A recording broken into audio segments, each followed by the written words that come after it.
We are happy to have Tiah Edmunson-Morton here today. Tiah is the curator of Oregon State University's Hops and Brewing Archive. She is an SJSU alumna. She has a Master of Library and Information Science degree from our university. She's going to tell us about how she started this archive from the bottom up, from scratch. And we often hear about long established archives, so this is a great opportunity to look at how one is created. So we will be answering questions at the end, and you can type it in the chat box, and we look forward to what you have to ask us. So woohoo for brews, and welcome, Tiah. Hello, everyone. Let me be fancy and share my own screen.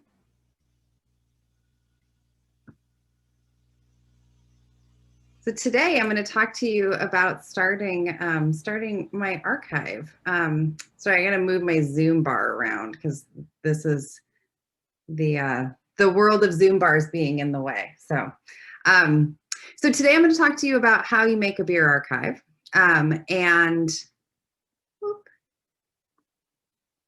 Sorry, I need my notes and they're not in front of me.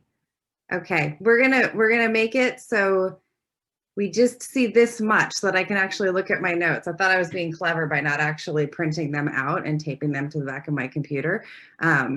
So I can't do full screen. Anyway, so my name is Tiah. I started the Oregon Hops and Brewing Archives in 2013, and I have curated it ever since.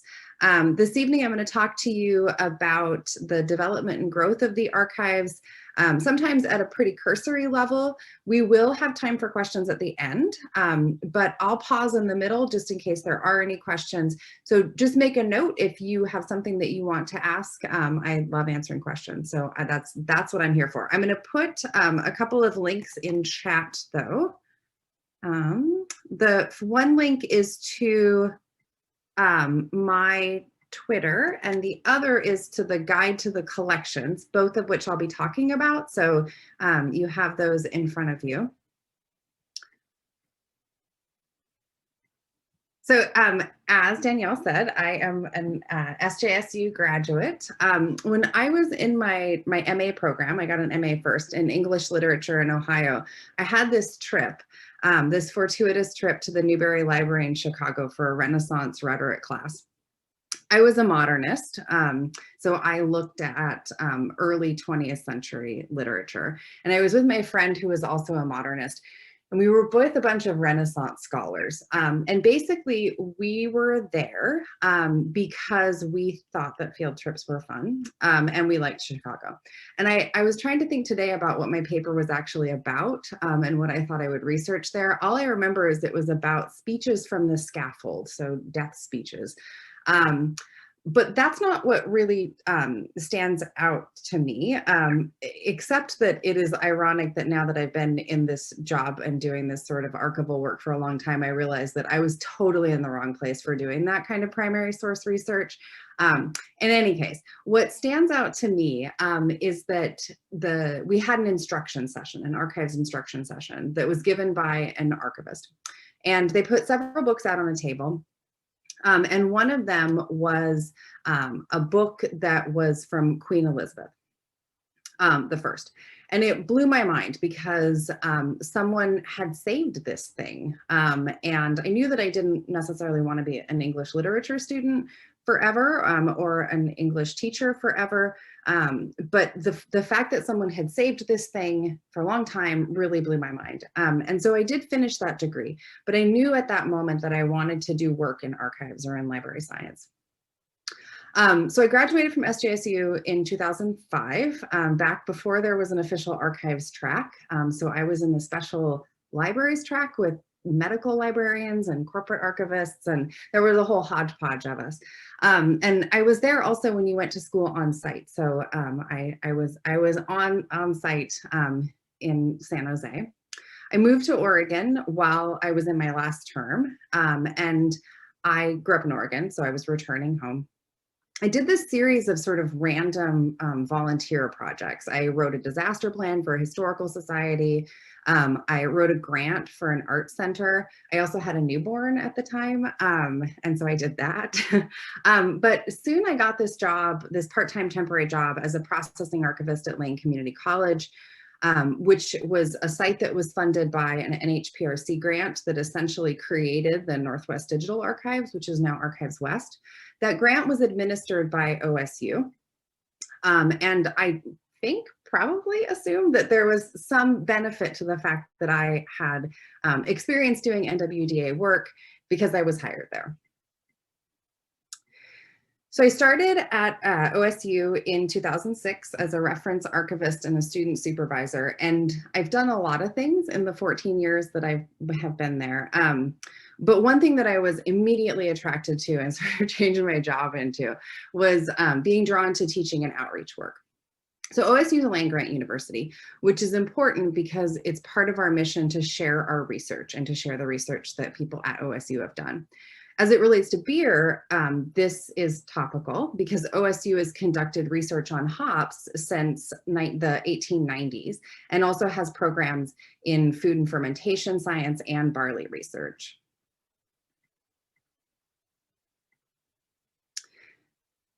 By 2013, the year that I started the archives, the structure of my department had changed. We had merged departments. Special collections and university archives became one department, and there were some new staff that were a result of that merger. So I had an opportunity to think about my job, and I was kind of casting about, trying to figure out what it was that I really wanted to do or what was interesting to me. I often say it was a sort of classic 7-year itch. That I wanted to think about what I wanted to do as a sort of entering my mid-career point in my career. I wanted to do collection development again, and I wanted to do processing, and I wanted to do arrangement and description work. And so 2 important things happened that summer. One was that I went to this wedding at the Rogue Hop Farm and learned about regional hop history on a tour. And the Rogue Hop Farm is like half hour, 40 minutes north of where I am.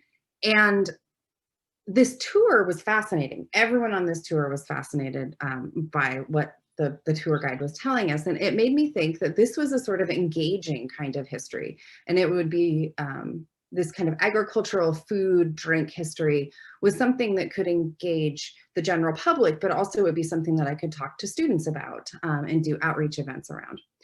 The second thing that happened was that I went to the Archives Leadership Institute, where I thought my project would be to think deep thoughts about documenting student groups. Instead, I met 2 alcohol archivists, as I call them, Doug Boyd from the University of Kentucky, who does a lot of work around oral history, and Rachel Woody, who was the wine archivist at the time at Linfield College in Oregon. And during that week in Iowa, which is where it was held that year, I hatched this idea for a new collecting initiative. And so I came back from ALI and I pitched this idea to my supervisor, who was excited. And I do remember saying, I'm not saying I need to do it, but somebody should do this, which meant that I wanted to do it. So he was excited. He and we pitched it up the administrative channel. And everyone said, yeah, this is a great idea. Let's do this. So we set about doing it. And I actually wrote a chapter in a 2015 book, The Appraisal and Acquisition Innovative Practices for Archives and Special Collections book. My chapter is called Tap into History, the Birth of the Oregon Hops and Brewing Archives, which documents that kind of the early thoughts in those early 2 years. So I do encourage you to read that and email me with questions if you have other questions after this talk. So what do we do? These are the highlights. We wrote a plan for what we thought the first year would look like, which is pretty fun to look at now. We made a name, which was a really big conversation. And it's a really long name, Oregon Hops and Brewing Archives. You combine it with Tiah Edmunson-Morton. You combine that with Special Collections and Archives Research Center. It's a lot to fit on a business card. But I'm glad now that we didn't call it the Oregon Beer Archives, because the hops component is really important. And I think what really now, as other collecting initiatives have come out, really sets us apart and really situates us in the Northwest where hops grow a lot. I also did work talking to stakeholders. I assessed collections, both the collections that we had at OSU, but other collections throughout the state as well. I had lots of conversations about how to brand the archives. At that point, since I was the only one, I was running the only archives of this sort in the country, the world was kind of wide open for what I wanted to call it, what I wanted to sell it as, how I wanted to brand it. I work at a university where they didn't want me to have a logo. So I had to, but I wanted something to put on buttons or on t-shirts or on brochures. And so I worked with a graphic design student who was with us for that year, and we made a graphic identity, which I could use on those buttons and posters that we didn't call a logo.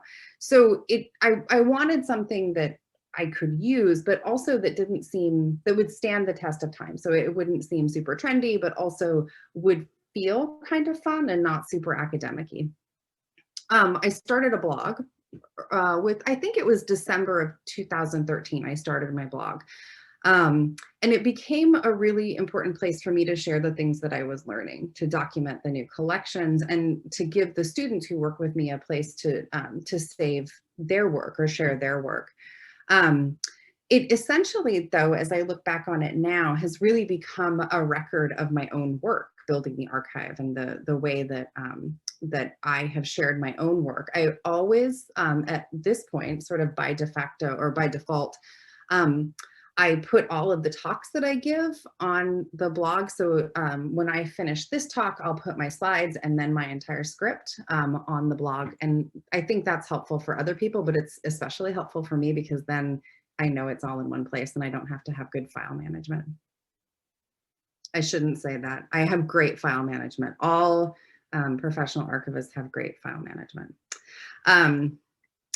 So two other important facets that were happening kind of around that same time for my work, and that was my own education and how I was going to think about engagement. The punchline to every joke is that I'm not a beer person and I wasn't a beer person. And so I wasn't a part of this community. I have deep family roots in Oregon, so I understood that kind of regional importance. But I was not somebody who could talk a lot about beer or a lot about hops for that matter. There also wasn't that much academic work in this area for me to consult in 2013. But fundamentally, I didn't know how to build an archive. There weren't similar programs for me to consult, and I didn't know if an archive that was focused on beer and hops would be different from any other focused more generally on food and agriculture. I didn't know if there were special things that I needed to know about the types of records that would be produced by brewers or growers.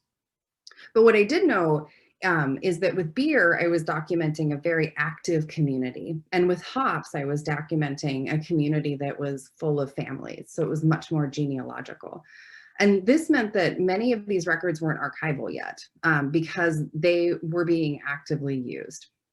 In the first couple of years, I used the words community archiving and post-custodialism a lot to describe the work that I was doing. And sometimes I wasn't entirely sure how that theory was translating into practice, but I liked the thought of it.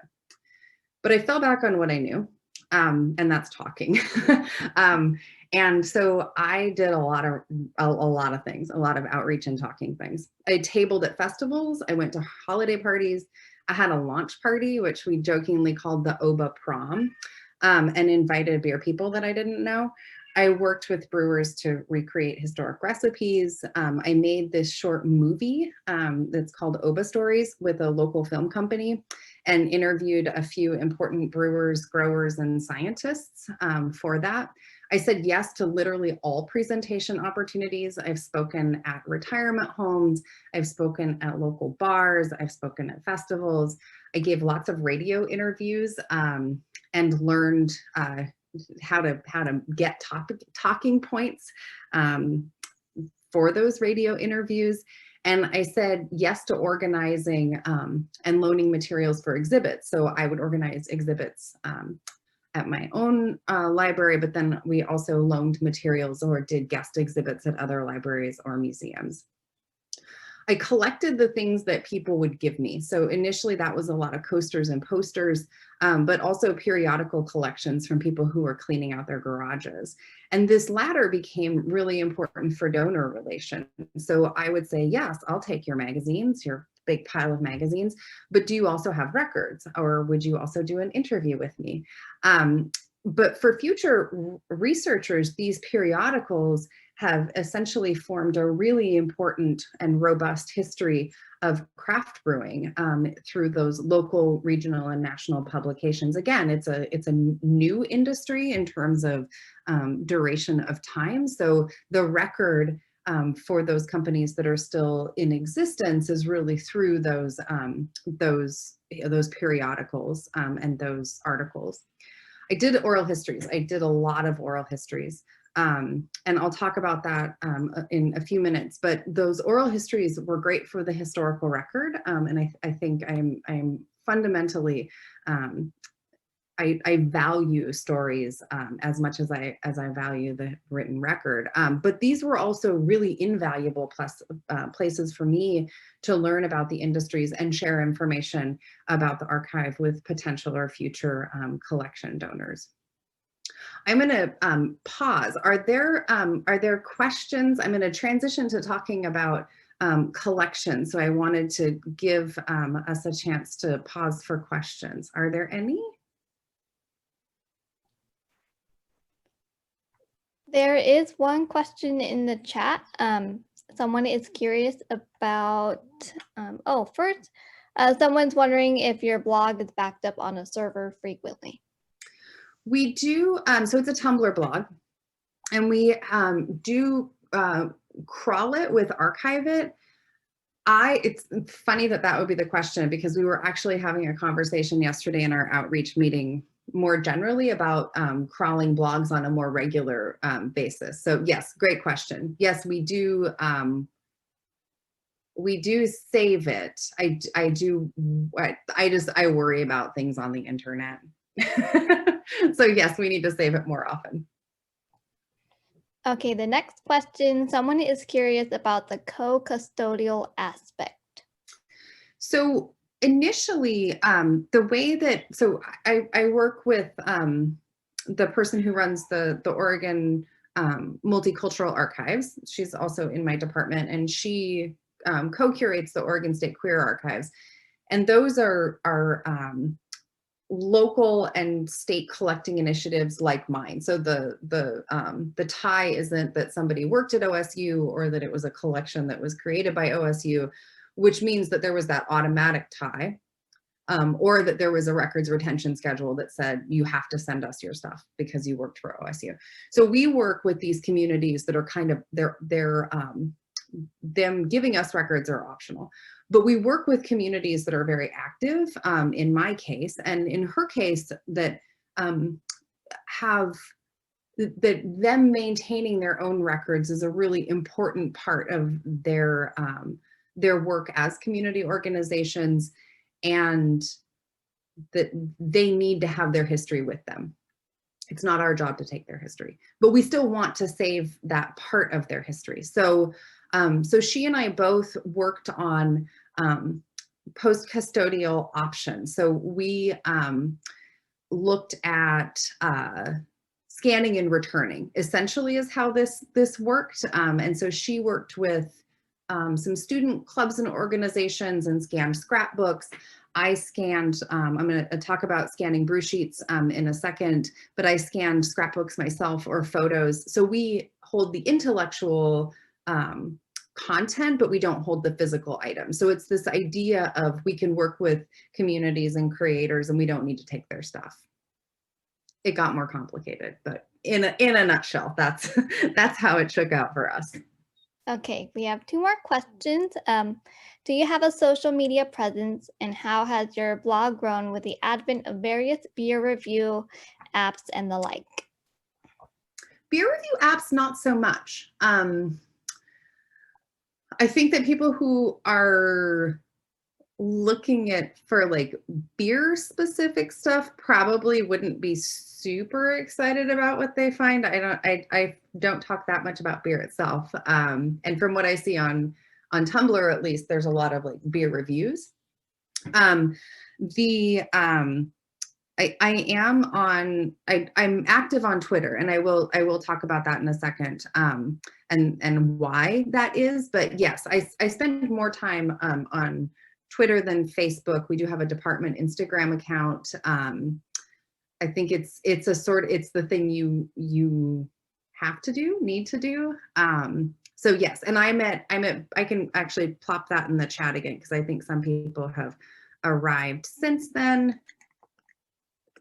So there's my Twitter and the guide to the Oregon Hops and Brewing Archives collections, which I'll talk about in a sec. I'll share that in a sec.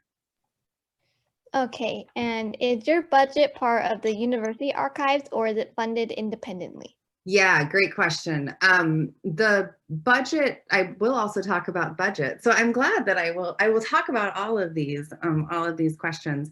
The budget, I sort of have an independent budget, but not really. So I, once upon a time when I first, in the first couple of years of the archives, I had a budget and we were never right for the budget. And so it never cost as much as I thought it would. The budget, really the biggest expense is me and travel and housing. So that's just rolled into every other collecting initiative, in the same way that if we collect history of science related materials, or we collect natural resources materials, those don't have separate budget lines. Yeah, great questions. Okay, and there's one more before we continue with the presentation. I'm just gonna turn, it's dark, so I'm gonna plug my light in. Hold on, I can listen though. Okay. How does one become an alcohol archivist? Is there any sort of directory of archives related to brewing or wine, or even food and drink in any capacity? Yeah, there are, well, there aren't many of us. There are more now. I would say that there are, the land grantiness definitely means that there are, we have collections related to food and drink. So Cornell University is also a land grant university, and they have collections related to food and drink. There are other places where there might be really strong research programs. So UC Davis has a really well-established, and it's older than OSU's fermentation science program. But UC Davis was the first in the country for fermentation sciences, and OSU was the second for fermentation sciences. So so UC Davis has a food librarian, I think is what he is, and they have lots of collections related to food and food products, but also wine. They do have records related to brewing science, and they have a label collection, but they don't have someone who's dedicated to doing this work. So I think the difference is that there aren't, it's whether there are people who think concretely and actively kind of solely focused on doing this kind of work. There's an alcohol, or there's a cocktail archivist. There's a wine archivist at the Linfield Archive. So there are a handful of us, but definitely not something that is super common.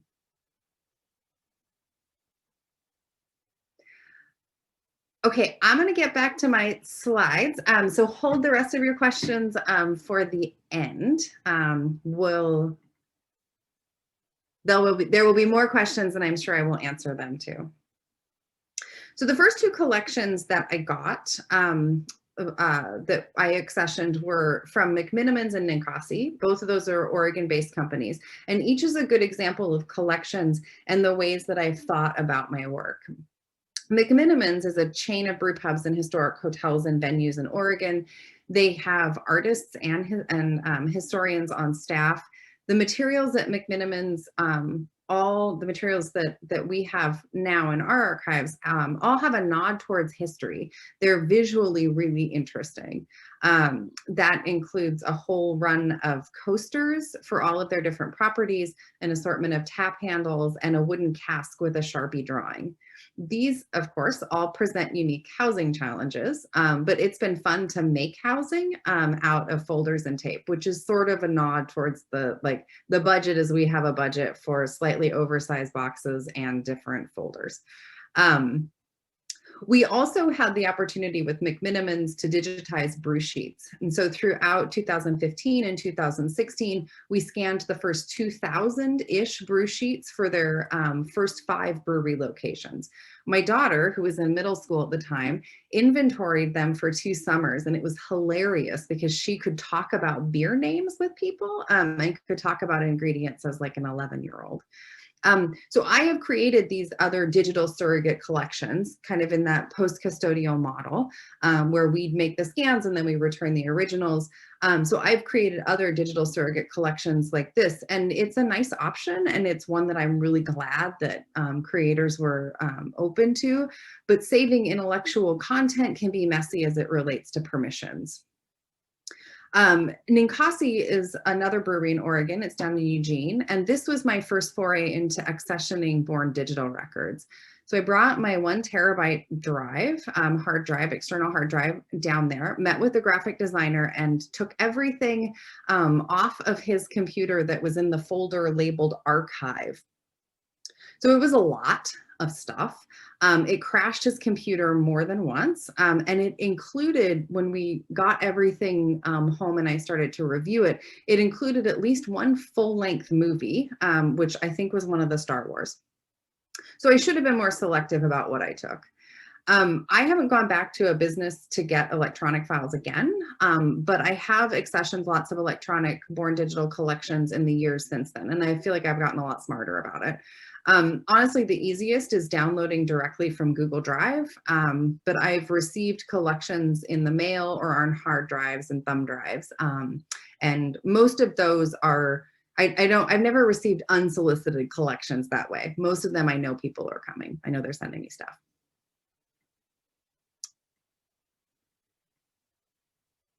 Three other collections that were important cornerstones. Hold on, I'm going to turn the light on. Now that we're in fall, I feel like I'm sitting in the dark. Just a sec. Like it was light so late, and now I look like I'm sitting in the dark talking to you. So 3 other important collections that I accessioned over the next few years were the Oregon Hop Growers Association records, the Pink Boot Society, and the Fred Eckhart papers. And 3 of these 3 are interesting for different reasons. The Oregon Hop Growers Association records are a traditional print collection. So there are meeting notes, there are photographs, there are receipts, and those complemented existing OSU collections. Accessioning this collection was great for the historical record because there's lots of really important stuff about hop farming and growing, and those meeting minutes, of course, are golden. But it's also been really important for my work with the grower community. The fact that we have these, I think, is it's a way in for me, and it's a conversation opener for me that has been fruitful, mainly in terms of oral histories at this point. The Pink Boot Society is a women's education and mentoring organization for women who are in the fermentation businesses. And nearly all of these records are electronic, born digital. And I accessioned them all through a USB drive that showed up to me in the mail, and a Google Drive download. There's also really interesting ephemera in this collection, including the founder's pink boots. The third collection that is important for the growth and development is the Fred Eckhart papers. And he was a beer historian and homebrewer and author. And this, again, is a traditional print collection. He even printed out emails. So it is entirely print, including those emails. Fred was beloved by his community. And something that I did as I was processing the collection was to post a lot on social media. So I posted as I processed. I wrote blog posts as I processed, and I shared those with people that knew him and that would maybe want to do research in his papers. And I got a lot of good community engagement out of that. So it was a fun way to share my work as well as the historical record.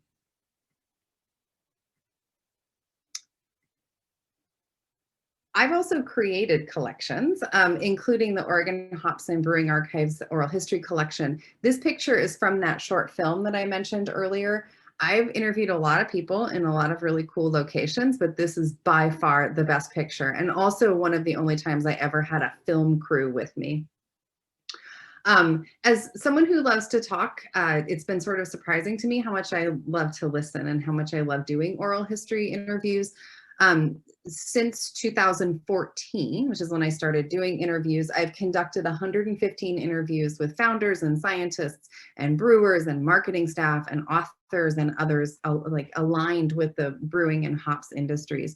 I've worked really hard to document women's experiences in the Northwest, and related to that work, for the past 3 years, I've co-taught an OSU Honors College class on oral history and OSU women, which has nothing directly to do with women in brewing or women in agriculture, but is a way to kind of transfer those skills and that knowledge.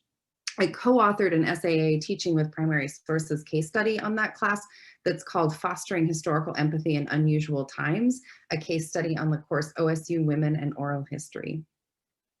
But beyond talking and teaching, another collection that I created was the Brewing and Fermentation Research Collection, which is an artificial collection. It's essentially a place that I put the stuff that I collect. So I do gather as I travel. Back when we traveled and went places where we picked up stuff, people send me materials, manila envelopes with some coasters or brochures. So I have this kind of catch-all artificial collection that I can put those individual items or sets of items in. It's also a home base for the periodicals, so all of those research and industry periodicals I was talking about earlier. Once I had stuff, I, of course, needed to share it because we collect these things so that we can have people use these things. I started getting reference questions and interview inquiries and found that I was saying and writing the same thing over and over again and having to retype variations on the same email or on the same collections list.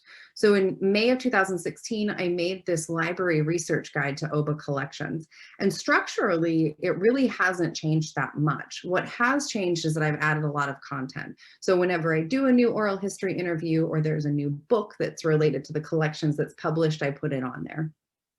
As I've mentioned, I also share my work through social media. I joined Twitter in March of 2014 and use it a fair amount. I wouldn't say I'm a crazy tweeter, but I'm definitely active, even if I'm just being a lurker and a reader. I have run the social media and outreach for my department since 2007-ish. So it was easy for me to start, and it was, I didn't have to get approval to start it. I mean, I had to like tell people I was going to start it, but there wasn't any sort of approval process that I had to go through. And I felt comfortable with it, which was good. I've paid a lot of attention to the audience, my user audience, for the Hops and Brewing Archives on social media, and have thought about where my audience was and why I was using social media, but also where my peers were. And what I've learned, especially over the past few years, I sort of used Facebook and Twitter kind of equally for several years, but after the past few years, beer people and my peers who are also doing this kind of work and work related to beer history are really engaged on Twitter, much more so than Facebook. And as with the blog, Twitter has become a record of the work that I've done in the past 7 years. As I was scrolling through looking for a picture when preparing for this talk, it struck me that it's essentially like a daily diary of what I do. And I think that in reference to the question earlier about saving blogs, I think I do, I hand wring, not like every day, but I do definitely hand wring about putting archival content or doing this sort of outreach work and not having a preservation plan for it. So I do think about that. I haven't really come up with a great way, except that I hope the Library of Congress is still saving tweets. I will say that a lot of what I've talked about doesn't sound like that sort of arrangement and description and collection development work that I said I wanted to do. It sounds a lot like outreach work, and it is. So I thought that while I thought that I would pivot towards more processing and descriptive work, it turns out that I did a lot of outreach, and now I do a lot of teaching. Last year, I started working with an instructor who is designing a beer and brewing class. He called it Mesopotamia through Microbrews. So a lot of history. So that's like beginning of beer until now. And the scope of the class was way beyond the scope of our collections at OSU, any of the collections that we would have or any of the collections we would ever have. The first class was in winter 2020. There were 45 students. We've been remote since the spring, and he's offered all the terms since then. So 2 sections in the spring with a total of 70 students, a smaller sprint session in the summer with 25 students. And this term, there are 3 sections with a total of 100 students. So all of this is happening remotely still, and will happen remotely, at least in the winter, probably for the spring too. In the last 2 days, I have answered and have received an additional, I've answered 7 student inquiries in the past 2 days from this class, and that ranges from American baseball to Polish women who are brewing. In total, just from this class alone, for those terms I mentioned, I've done in-depth research work with 35 students, most of it remotely on Zoom. And I will say that it's kind of a dream to start an archive like this and then have a faculty who teaches, offers and designs, and then integrates me into a brewing history class. However, I had been sort of trucking along with my regional focused work for years, and I really had to think about how to support this kind of broad class. Initially, I thought I would make a class-specific library guide. We love making library guides in my library. But since I didn't actually know what the students would be researching, so this is preparing for the winter 2020 class, it quickly morphed into this guide on doing research on beer. And I'll put the link in the chat when I finish talking. But there's nothing like it, and it has turned into an incredibly comprehensive research resource,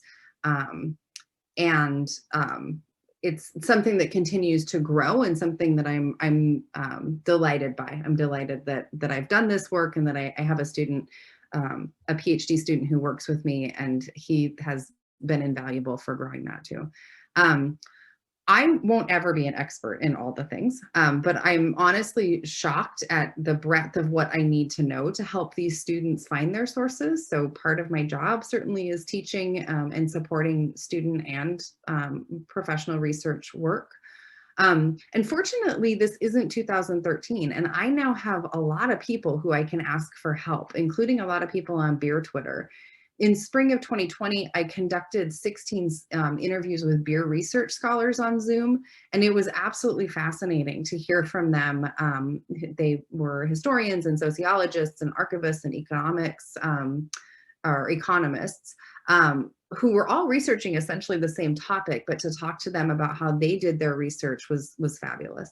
I should note that I've used OBA collections to teach classes that have nothing to do with beer, but benefit from the variety of material types that I have in OBA. It's fun, and I think it's, again, that sort of early walking through that hop tour, thinking this is a way to engage people in a different way with history, has really borne out.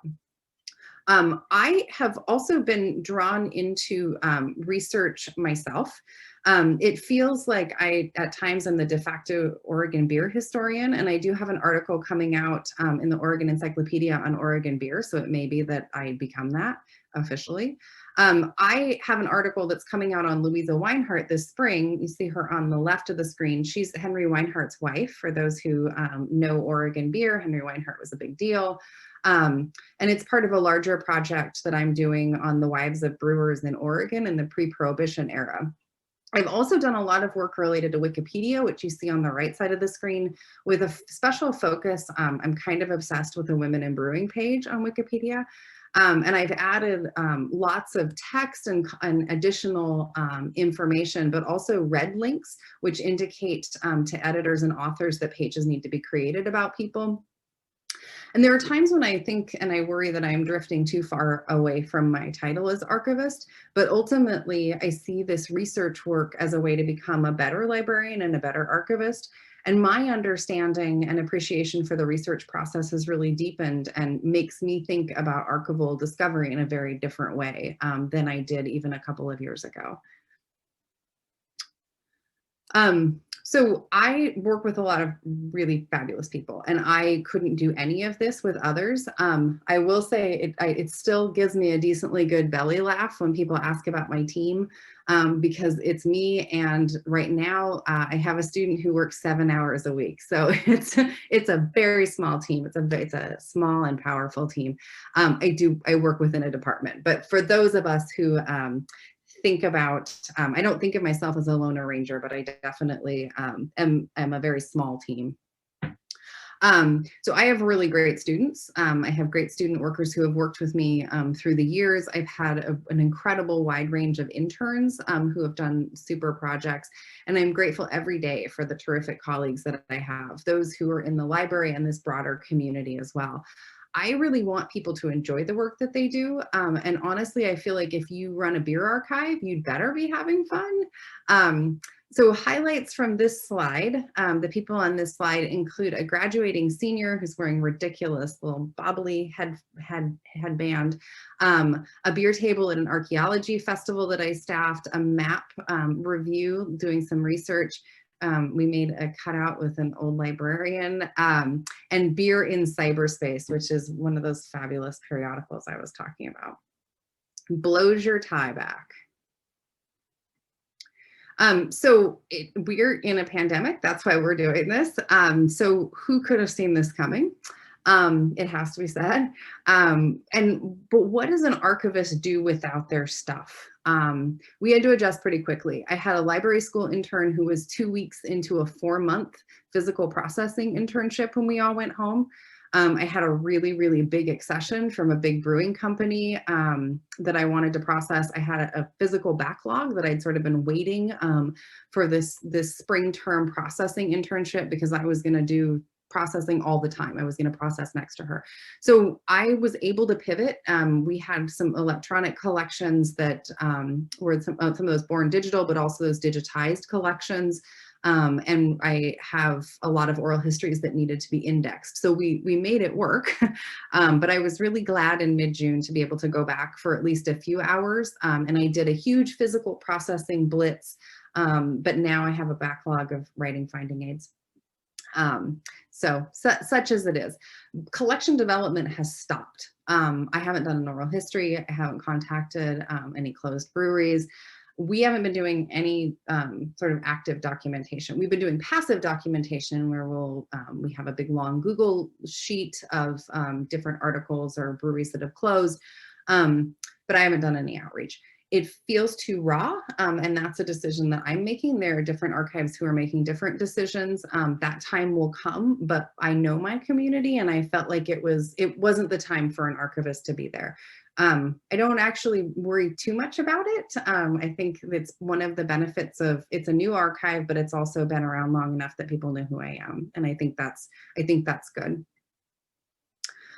So how have things changed? And when I think about this sort of reflecting on what has happened, was there a tipping point where I felt legitimate? Yes, no, maybe. Can I list some keys to success?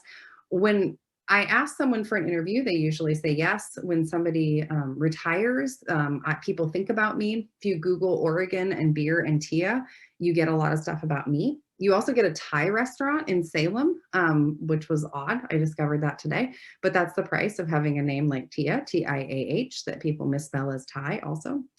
I'm not entirely sure what I thought doing this job would be like. Earlier today, I was looking at the original proposal for the archive, and I was struck by how spot on it was. I talked a little bit about budget in the Q&A, but I haven't talked a lot about it, and I didn't intend to talk about it until the end, kind of on purpose, because it's always felt like a moving target. I'll say that I'm lucky that I work at a large university. I teach. Those honors college classes that I teach come as professional development money, not as salary. So I have I have funds, I have professional development funds, and so I have flexibility. But that said, I don't have dedicated funds for supplies or collections or buying books or travel or anything like that. Generally, I made this archive in the way that made sense to me. I was drawn to coasters because I'm a visual person, and I'm drawn to oral histories because I love listening and talking. I'm really bad at working a room or cold calling to ask for collections, so I knew that was never going to work for donor relations. It had to feel genuine to me. It had to feel like a way that felt natural to do this work. OBA has matured, and I have learned a lot more. And I think the collections have gotten more interesting and diverse as it relates to that content. And I see connections between collections that I didn't before. And sometimes I even know who people are talking about, even if they just say a first name, which feels like a win. I learned what collections people used. And I learned what I used. And honestly, I'm probably still the main researcher in my own collections. So I do think about myself when I write finding aids. There are now other archives, apart from those that were already in corporate brewing archive companies, notably Well Crafted NC, which is run by Erin Larimore and her team at UNC Greensboro, and the Smithsonian's American Brewing History Initiative. There are public programming initiatives like the Chicago Brewseum, and there's much more beer scholarship. I feel oddly like an old timer now with a mature collection, even though it's only been 7 years. I will say that I've seen people who get into this, whether because they're public history grad students or they start a program and then they leave or they graduate, and that can be a problem if there isn't a permanent program that exists outside of the person. So I think that I'm glad that the university that I work at has definitely established this program, and it will outlive me, certainly. I asked my husband when I was preparing for this how he thought that I made this work. And he said, you literally went to everything and you just kept showing up. And the secret, like I said, is that I don't actually choose beer. I like wine, I like cider. So this wasn't my natural habitat. It's still a job to me. And it's there, that distance is always there. I'm not a beer geek. I can talk about beer. I can say things about beer. I do enjoy beer. But I'm not a beer geek. But I've known these people now for kind of a long time, and I count many of them as my friends. And so I'm not just the person showing up with a box for them to fill up with historical documents. I think I'm becoming a part of that community and a part of the history, which is exciting and also a little bit weird. This picture that I have not talked about, but I hope you have all enjoyed looking at, is from a Pink Boots Society Portland chapter meeting at the founder, Terry Farendorf, whose boots we have at her house. And she's teaching us how to axe throw. I didn't do axe throwing. I watched people and I took pictures and I clapped enthusiastically. This picture was taken February 23rd. And it's one of those last like, oh, that was before pictures, just before we all went home. And I look forward so much to seeing all these people and all of these things, that I'm so delighted that I've been able to grow this archive and share it in new and unique ways from my house. Questions? More questions? Thank you, everyone, for listening. Yay. Okay, yes, we do have a few questions. They're coming in here. Let's see. Oh, do you have a Friends of the Archive nonprofit that helps support purchasing supplies and applying for grants? I have not applied. We did a crowdfunding initiative with our alumni association, I think in like 2015, 2016, and raised some money. I think we raised like $3,500. It was such small beans though for the alumni association that they weren't super interested. I think they want to raise like $20,000 even for small initiatives. So for now, I'm lucky that I can just use the supplies that we have. I feel there have been times where I've been kind of pressured a little bit into thinking about getting corporate sponsorship. And that's something that I have resisted, and I think made it work this long, that I feel pretty solid even without a budget. Okay. And the next question is, are there any digital exhibits on the horizon?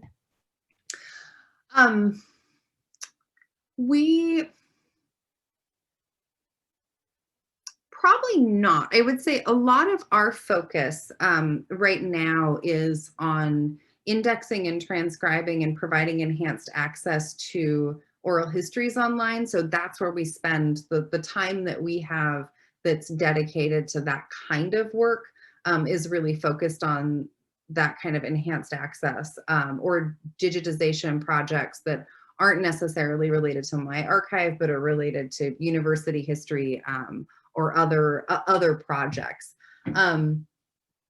Yeah, I would say to say like we have an album in Flickr sounds sad. So so I'll say it and then I'll say that it sounds sad. But we do have content in our digital image repository, and on the Oregon Hops and Brewing Archives collection guide, those digital that digital content is linked. So all of the oral histories, all of the digitized photos, other digitized films, publications, that kind of thing, those are all linked, not in exhibit form, but more in research database form. Okay, the next question is from a recent MLIS graduate who wants to start an archive. Do you have to be affiliated with a university library or any other LIS organization in order to start one? It depends. I would say that, and I say it depends because I think, different organizations and community groups and libraries and historical societies have archives, whether they call themselves an archive or not. If they house historical materials, I would count them as an archive. I think what you need to have, though, is a permanent place to put the stuff. So there needs to be there needs to be a permanent home, whether that's at the community group or at a university. I think I think we make an agreement, and we promise to donors that we will keep things for as long as we can. And if there isn't a place that those things can be safe, whether they're physical or digital, then we're not doing our work. So I would say, have to, but I would strongly suggest having a permanent home of some sort for those archival materials. Okay, the next question, you mentioned that you have gone to your workplace in June. Have you or other staff been able to return to the archive to do a walkthrough and check on the physical collections and facilities? Yes, and I actually, how many people are in my department? I think we are 10 now, 10 or 11. We had a retirement, and we have an open position. So I think there are 10 of us.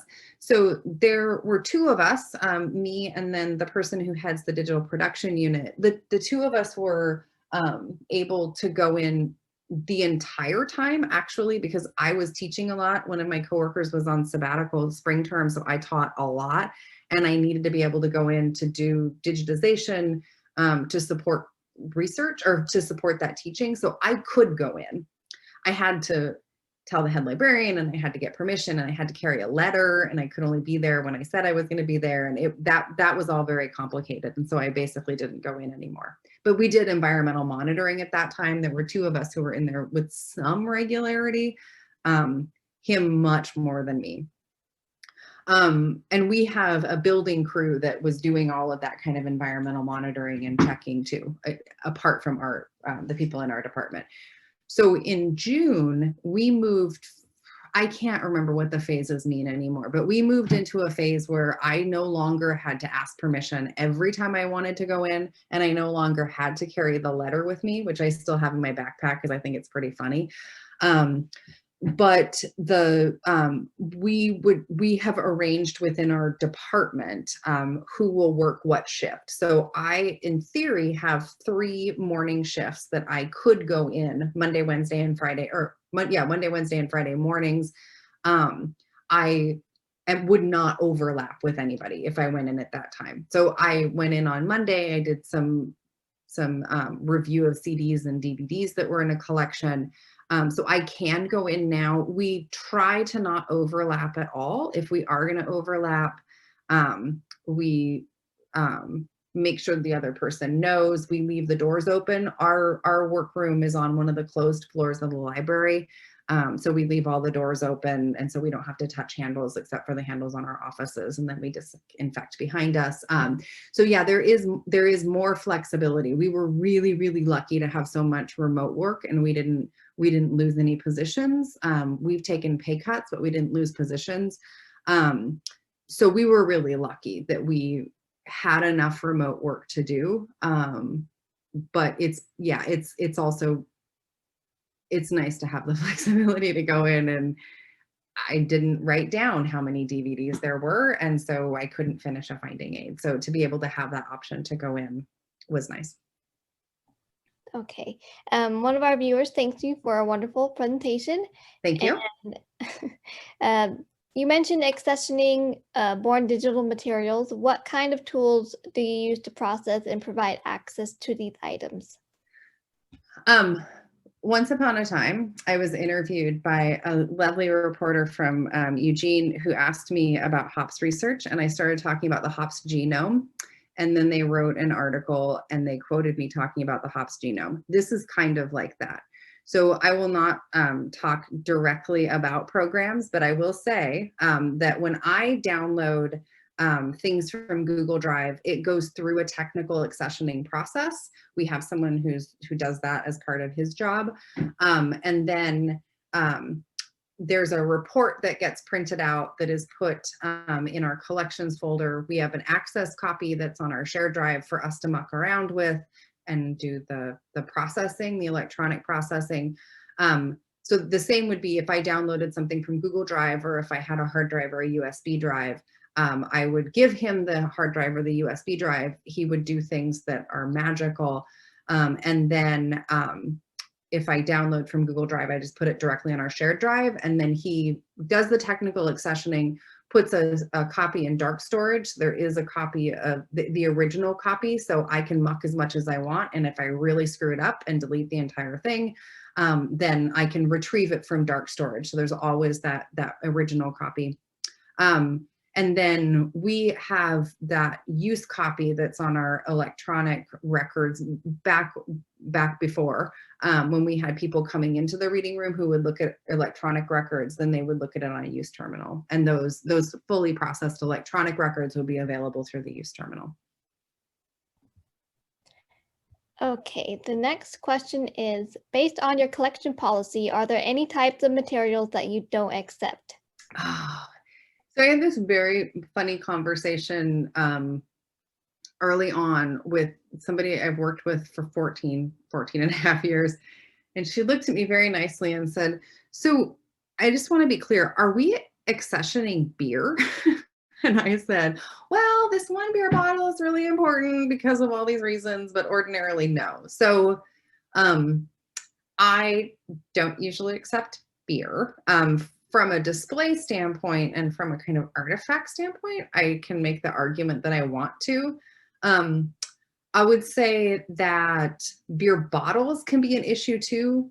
Signs, all of those kind of museum items, those can be really problematic because we're not a museum and we don't have storage for that. So there are some artifacts that we have, but I'm really pretty I'm pretty strict about, like, we have these kind of boxes. We can't have fluorescent lights or fluorescent signs. The other things that I have run into content wise, I take a lot. I will say that from a physical standpoint, though, things that have been in people's garages are always problematic. So there is that kind of that preservation concern for mold and the state of the things. Brewers are wet all the time. They work with water. And so the materials can be kind of crunchy. So there is that sort of added layer of review of the physical item itself from a sort of preservation standpoint that I do. I take a lot though. It's Okay, Thank you for that. And our last question, because we are up to an hour now, so we have one more question. As someone who graduated before the archiving track, what would you recommend to others who are not graduating on a different track, but are interested in gaining experience in archiving or learning more about this field? So people who are not on the archive track, but are in the more the librarian track, but are interested in archives? I believe so. Okay. I'm really glad, honestly, that I did the track that I did. I felt like I have always straddled the line pretty comfortably between archivist and librarian. And I think I can't speak to the how that works, how that would have been different if I had taken the archival track, like the more specific archival track. I think it's been a benefit, honestly, that I didn't do that, and that I spent a lot of time with library people. I did volunteer positions and did internships in libraries. When I was at Lane Community College as a processor, I also was a substitute faculty librarian, so I sat the reference desk and answered general questions. So I think I feel really fortunate that I have that breadth of knowledge where I can straddle those worlds. I will say I took the certified archivist exam in 2007, I think. And studying for the certified archivist exam was also a really good thing to do. I feel like it was everything that I didn't read in archives graduate school. A lot of those kind of foundational theoretical texts and thinking about how that translates into practice for all of the different aspects of archives. I'm glad I did that, because I think it sort of allowed me to both have that solid library footing, but also have this deeper knowledge of archives. I think, ultimately, I'm interested in lots of different things related to archiving and related to libraries. So kind of by default, I would have always cast my net broader, which feels like a sort of simultaneously really detailed and really squishy answer. Okay, thank you so much for that. All right, so I'm gonna jump back in. I am Allison. I'm your current chair of SAASC, and I want to thank everyone for coming. And I want to thank Tiah for sharing her experience and giving us all that great background on starting an archive. So I'm going to stop share for just a moment. And if anyone has brought a drink with them and wants to turn on their camera, raise a glass as a toast to Tiah, and thanks for this awesome presentation, as well as in honor of Ask an Archivist Day. Let's all say cheers. Cheers to water. Tiah. All right. Thanks, everyone. So in the chat, we will post our web address and our email if there were any questions that you did not get a chance to ask but would like to forward them to us. We'll send them along to Tiah, and we'll either post them in our blog, or if she wants to respond to you directly, we'll leave that up to her. And then we'll have the recording of this. If you want to share it with everyone later, we should have it up on our website and our YouTube at the end of the week. So thank you, everyone. I hope you enjoyed it. We enjoyed it. Thank you, Tiah. All right. Bye, everyone. Cheers, everyone.